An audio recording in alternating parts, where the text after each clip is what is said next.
चल रहा है। चलो,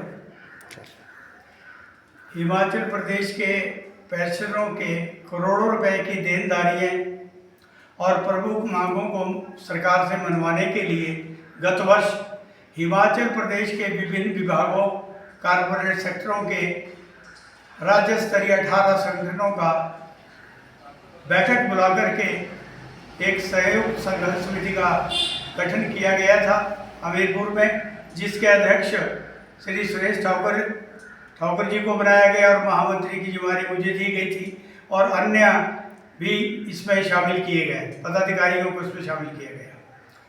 संघर्ष समिति गत वर्ष से लेकर लगातार सरकार से संपर्क में रही, अनेकों बार पत्र लिखे, 14 सूत्रीय मांग पत्र डिमांड जो थी वो सरकार को भेजी गई थी। उसको लेकर के पूरे प्रदेश में ब्लॉक स्तर पर, जिला स्तर पर, राज्य स्तर पर लगातार धरने प्रदर्शन जारी रहे।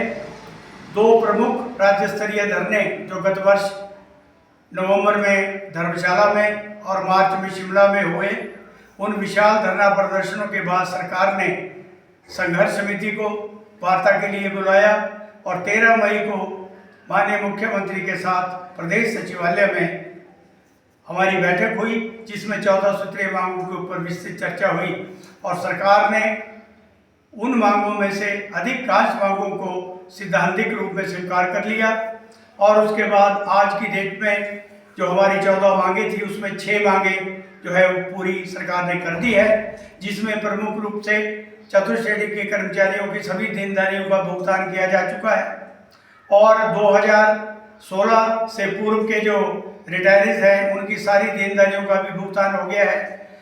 प्रदेश के पेंशनरों की करोड़ों रुपए की जो देनदारी है मेडिकल भत्ते को लेकर के थी, चिकित्सा बिलों को, उसके लिए सरकार ने 271 करोड़ रुपए जारी किए। सारे विभागों को उसका आवंटन हुआ और ये जो हमारे पेंशनों के देनदारी थी चिकित्सा भत्तों की, उनका भी भुगतान जो है हो रहा है।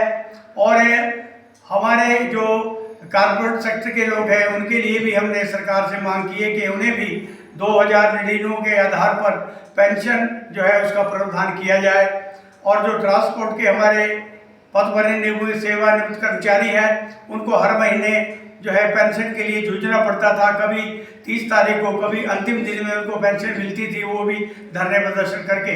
सरकार ने सिद्धांतिक रूप से माना कि हर महीने उसका भुगतान सरकार 10 तारीख करेगी और ये पहली बार 2.5 साल में हुआ कि इस महीने में 9 तारीख को उनके जो खाते में पेंशन थी वो आ गई और उनके चिकित्सा भत्तों के लिए भुगतान के लिए भी सरकार ने अलग से 20 करोड़ रुपए की राशि जारी की।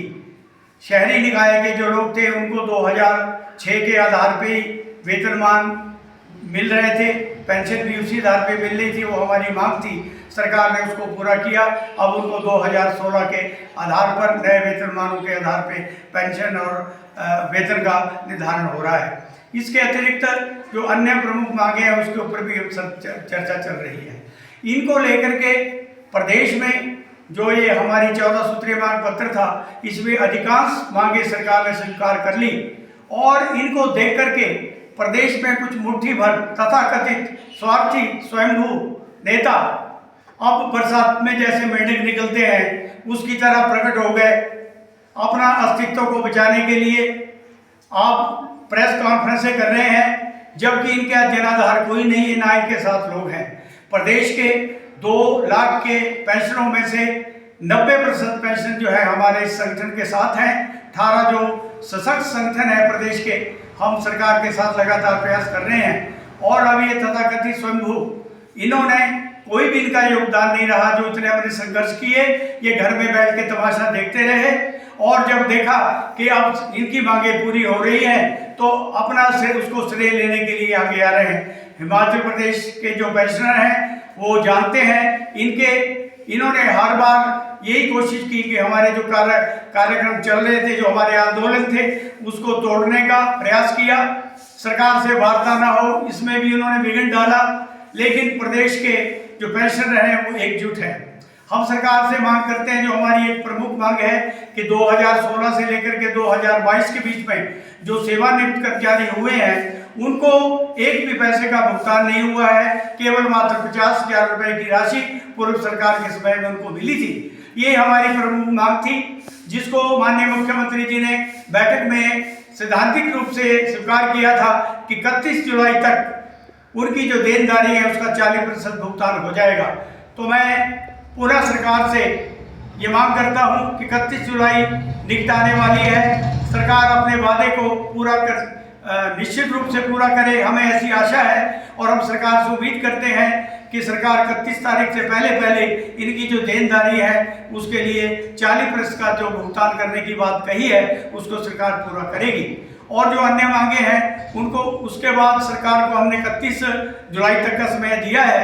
हम सरकार का प्रतीक्षा करेंगे और उसके बाद जो हमारी 15% महंगाई राहत की किस्तें हैं उसका भी हम सरकार से आग्रह करते हैं कि उसका भी भुगतान किया जाए। बहुत इसमें विलम्ब हो गया है, बहुत देनदारी जो है इसमें पेंशनरों को 5,000 से लेकर 10,000 रुपये महीने का जो है नुकसान हो रहा है। महंगाई चरम सीमा पे है और हमें इसकी राहत की बहुत आवश्यकता है।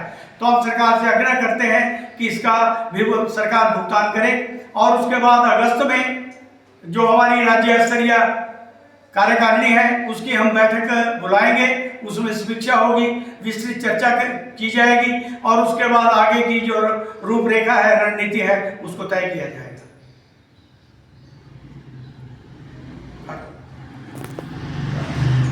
यार बोलती है 8 ਦੀ ਸਿਰ 9 ਵੀ ਨਹੀਂ ਦਿੰਦੇ ਆ, ਸਭ ਤੋਂ ਸੇਫ ਨੇ ਵੀ 40-50